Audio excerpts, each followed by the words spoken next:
welcome to Lou's Simple Kitchen. Today I am going to show you how to cook vegetarian pancit. The vegetarian pancit ingredients are carrots, veggie griller crumbled from Morningstar. I have the UFC canton noodle. I use super golden bihon. I use one big cabbage. I use half onion, one big. I use vegetarian oyster sauce for my sauce and our oil. Let's get started. Okay, let's start by first we put our oil here.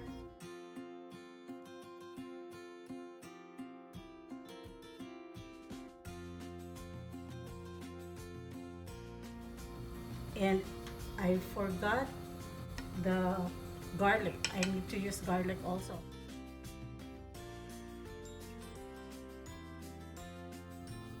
Put the onion.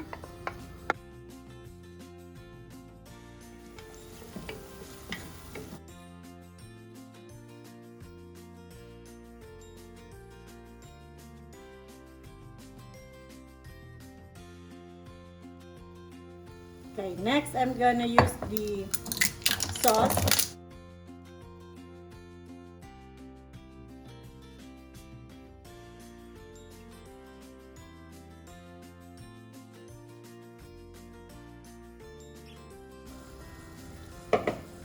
I'll put 1 carrot.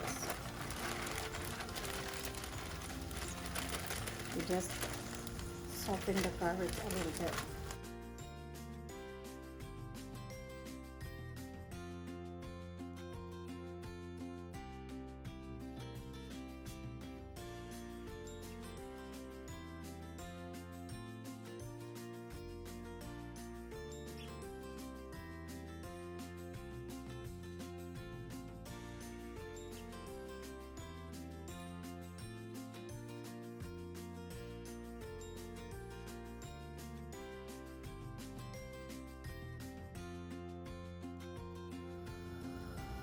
Now looks like it's hot and boiling.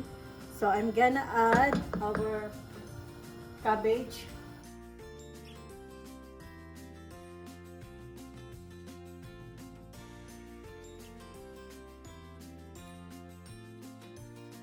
But I'm going to add now the sauce.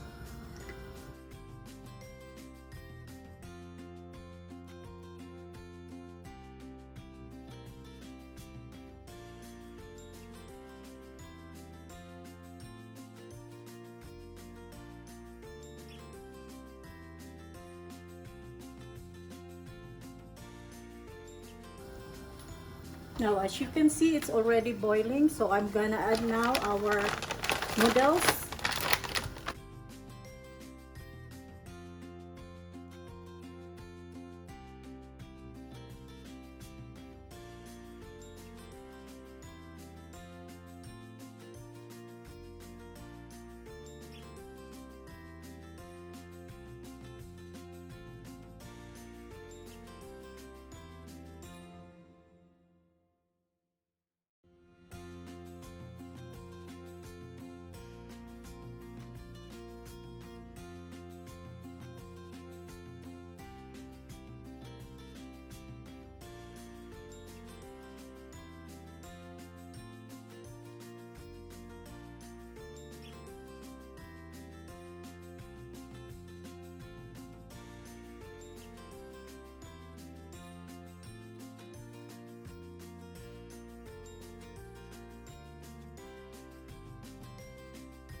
Texture and the taste is just perfect.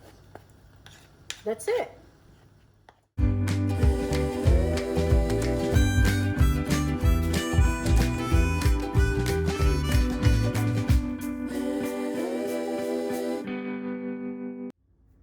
Here's our finished product. This serves 15 people. Thank you. Please subscribe and share my video. Thank you for watching.